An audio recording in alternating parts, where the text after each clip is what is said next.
নমস্কার, চলে এসেছি আবার একটি ভিডিও নিয়ে।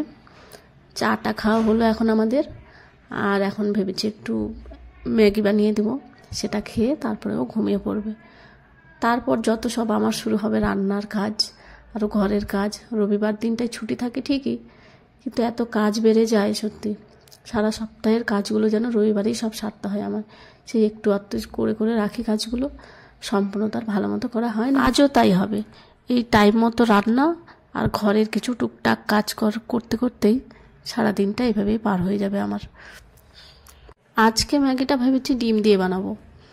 অন্য অন্য দিন যেমন আমি এমনি সবজি টবজি দিয়ে বানাই, কিন্তু আজকে ডিম দিয়েই বানাবো ভাবছি। খেতে একটু ভালো লাগে ডিম দিয়ে খেতে। এখানে আমি 3টে পেঁয়াজ নিয়েছি, 2টো টমেটো নিয়েছি, আর 4টে কাঁচা লঙ্কা নিয়েছি। এগুলো আর 2টো ডিম দিয়ে ম্যাগিটা বানাবো। এগুলো আমি কখনো কখনো সিম্পলভাবেই বানিয়ে খেয়ে নিই ম্যাগি, কিন্তু একে যখন বানিয়ে দিই, একে সেই ডিম ছাড়া ভালো লাগে না সেজন্য ডিম দিয়েই বানিয়ে দিতে হয়। আর যেহেতু ওর জন্যই বানানো আজকে ম্যাগিটা, তো ডিম তো লাগবেই। আমারও ডিম দিয়েই ভালো লাগে খেতে, কিন্তু কি হয়, আমি যখন নিজের জন্য বানাই তখন সত্যি বলতে এত ঝামেলা করতে কিছু ভালো লাগে না। সেই জন্যই আমি এত ঝামেলা বাদ দিয়ে সিম্পলভাবে বানিয়ে আর খেয়ে নিই। একার জন্য সে ম্যাগি বানানোই হোক আর রান্নাই হোক, যত সিম্পলভাবে হয় তত ভালো, এই ভেবেই আমি কিছু ঝামেলা করি না। সত্যি করতে ইচ্ছা করে না একার জন্য এত কিছু ঝামেলা। এই পেঁয়াজ লঙ্কা আর টমেটোগুলো কেটে নিচ্ছি আমি, আর ওদিকে কড়াইয়ে তেল দিয়ে বসিয়ে দিয়েছি গরম হওয়ার জন্য। ভালো মতো গরম হয়ে গেলে এগুলো দিয়ে দেবো ওখানে, আর ফ্রাই করব। এই যে পেঁয়াজ লঙ্কা টমেটো সব কাটা হয়ে গেছে আমার।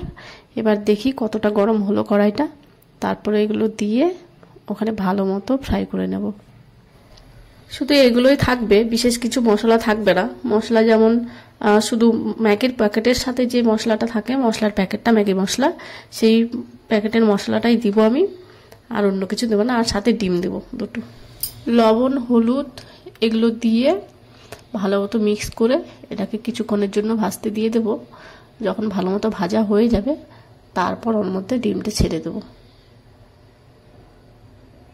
ডিমটা আগে দিয়ে দিলে আবার পেঁয়াজগুলো টমেটোগুলো ভালো মতো ভাজা না হতেই ডিমটা হয়ে যাবে, বেশি ভাজা হয়ে যাবে। সেজন্য এই মশলাটাকে ভালো মতো ভেজে নিয়ে তারপরেই ডিমটা দেবো আমি।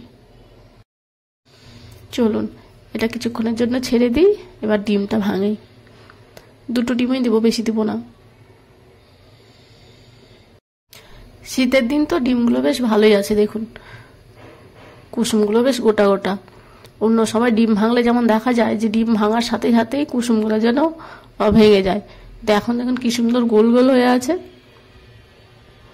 কিছু লবণ হলুদ দিয়ে দিলাম এর মধ্যে, দিয়ে চলুন এটাকে একটু মিশিয়ে দিই।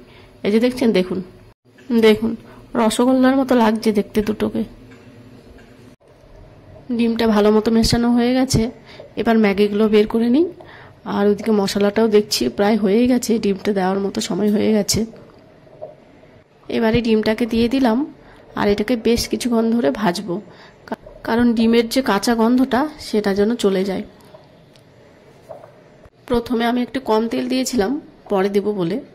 এখন দিয়ে দিই একটু তেল দিয়ে তারপরে এটাকে ভালো মতো ফ্রাই করে নিয়ে এর মধ্যে দিয়ে দেবো ম্যাগি।